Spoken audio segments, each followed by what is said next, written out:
A very good afternoon to Tim Vickery, Sam Abasaki, Kwaku Fari and Nabaid Haroon. Right, to this transfer domino involving Conor Gallagher, Samu Omorodion and Julian Alvarez. Let's begin with Gallagher and Omorodion. Deals worth £38 million have been agreed.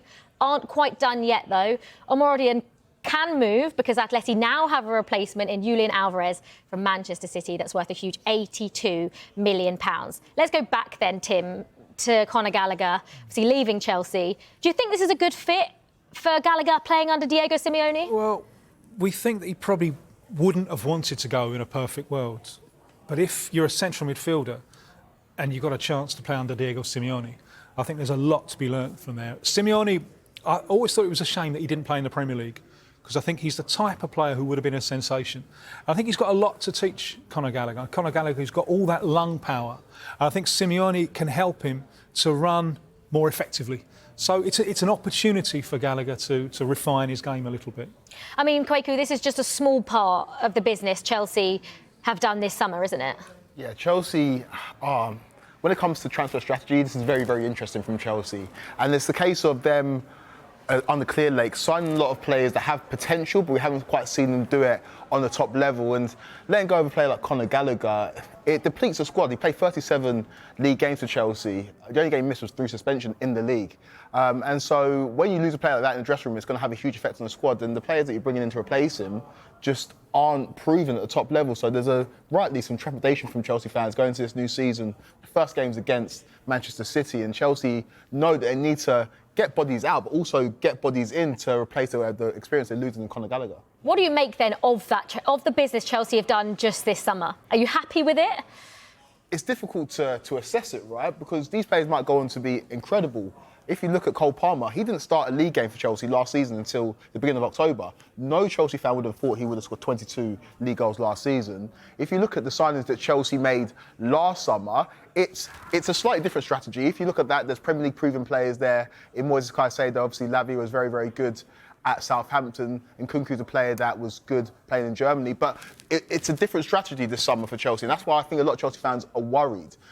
In terms of the outgoings last year, Chelsea lost the core of that squad that won the Champions League in 2021. And so within a couple of years, Chelsea's team is completely different. I don't think we've ever seen a team win the Champions League and then within 3 years, almost nobody's there. Reece James and Ben Chilwell, the only remaining players from that winning Champions League side. And so it shows you the different strategy when it comes to Clear Lake, and their approach to it is very interesting. If it pays dividends and Chelsea are good next season, then it might be a model that other clubs follow. But as of now, Chelsea have 41 players on their books. The season starts in a week and a half. I am very worried for Chelsea's upcoming season. I'm not sure what the model is. What is the model to follow? I don't know if anyone knows. Yeah, we were talking about forwards in the earlier show, and you've got 7 or 8 forwards, all with completely different attributes, completely different wage sort of structures in place for them, and then also completely different expectations of how much football they want to play or where they may end up. I don't feel like that's a strategy.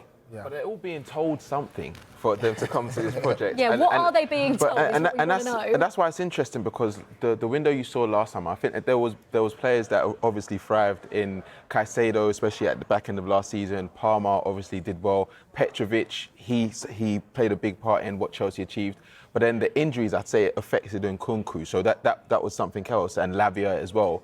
But this window, I think we're almost seeing something different to that window. You're seeing a lot of youngsters coming through the door, playing in positions that are already filled with youngsters as well. So I'm not really sure if it makes sense. And if you think it's complicated now, let's fast forward 12 months. Because in a year's time, they've got 2 absolutely fantastically promising South Americans coming in. Kendry Paez from Ecuador, who's already an established international with the Ecuadorian national team, and Estevão from Brazil, who is possibly the best talent Brazil has produced since Neymar. Both of them quite physically frail, left-footed. You're thinking, how on earth are these going to fit in the same team? So if it's complicated now, wait a year. Tim, how good are we talking about these 2 kids? How good are we talking?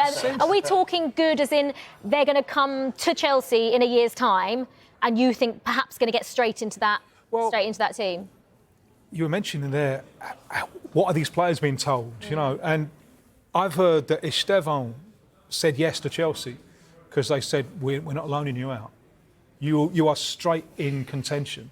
He's a young man in a hurry, you know. How good is he? Well, he's just suffered an injury, so he's on the back burner for a little bit. If he's fully fit, he's probably in the next Brazil squad for World Cup qualification at the start of next year. He's astonishing. Yeah. Kendry Paez, the Ecuadorian, has got a little bit of a kind of South American Phil Foden about him. And these are wonderful talents. I suppose you'd file it under nice problem to have, trying to fit all these players into a team, but it is a problem nonetheless.